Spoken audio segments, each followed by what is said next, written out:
Today I am Sweet Marker Gianna Sibilia, and today I am going to do a procedure on how to don and remove a gloves.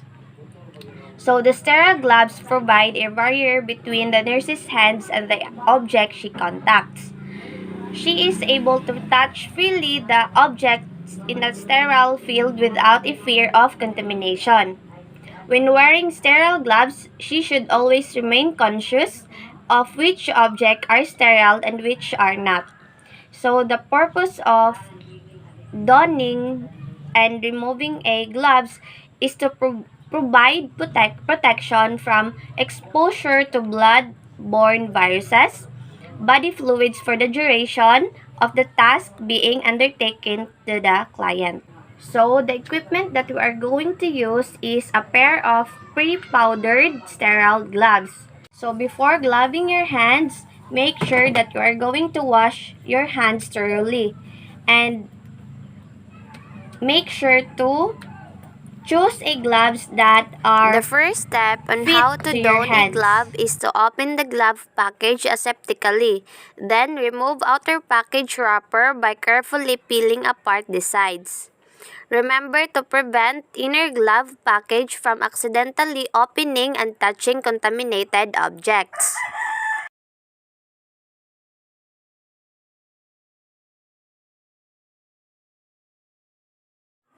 The next, grasp inner package and lay it on a clean, flat surface just above waist level. Open the package, keeping the gloves in the wrapper. By the way, remember to only touch the 2 inches of the field or the wrapper so that we won't contaminate the field. So after opening the inner package, identify the right and the left gloves. Glove first your dominant hand. So the right hand and the left hand. So since my dominant hand is my right hand, I am going to use or I'm going to glove first my right hand. Lift the glove up away from the wrapper and then abduct thumb and insert 4 fingers of your dominant hand. Touch only the gloves inside the surface. Then carefully pull glove over your dominant hand, leaving a cuff and being sure that cuff does not roll up to your wrist. Be sure that thumb and fingers are in proper spaces.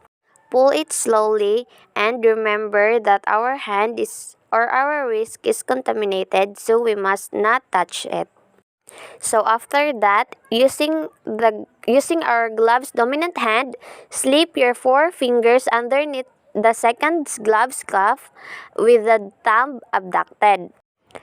Cuff will protect our gloved fingers, and it will prevent our hand from getting contaminated.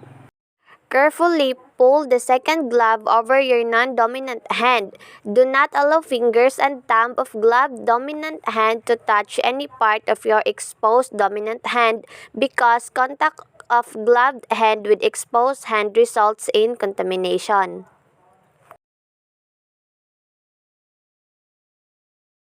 And then arrange it slowly and pull it slowly to your wrist without touching your wrist so that we can avoid contamination.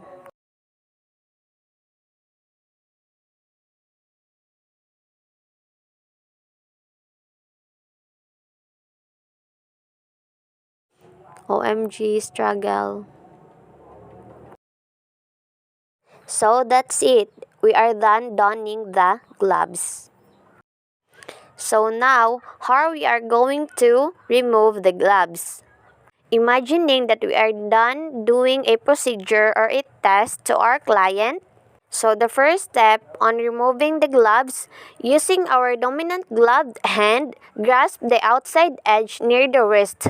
Remove the glove away from the hand, turning the glove inside out, and then hold it in the opposite gloved hand, keeping the contaminated area in the inside. So for the left hand, slide an ungloved finger under the wrist of the remaining glove, then peel it off from the inside, creating a bag for the both used gloves. And then discard the gloves and wash your hands.